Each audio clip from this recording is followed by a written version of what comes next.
I'm Tana Ramsay, and my new book, Tana's Kitchen Secrets, I suppose is discovering the easier ways to cook things, the things to cut corners but to maintain the quality, and those little secrets that just help you have confidence in the kitchen.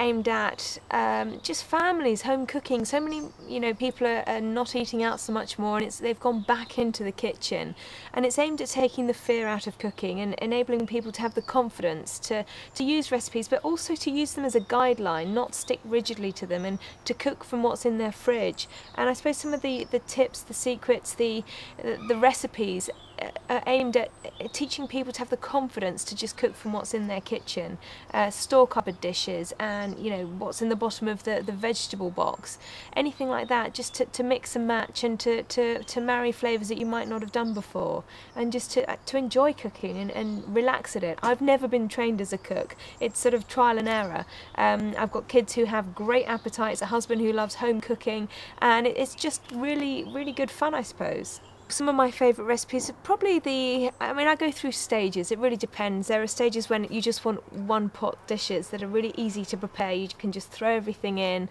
or onto a baking tray, put it in the oven, a roasting tin full of, I don't know, you've got a really nice one with guinea fowl, which I was quite daunted by, I suppose, but very lean, not hugely expensive, very impressive, and I just do it with some roasted vegetables. You've got some red onion wedges, you've got some lemon, you've got some lovely herbs, and just put it on the roasting tin, straight into the oven, and easily impressive. And that's what it's all about. I don't want to spend hours in the kitchen. I've got a big family, and loads to do. You don't want to worry about it, but at the same time you want to feel that you've sort of got the perfect food.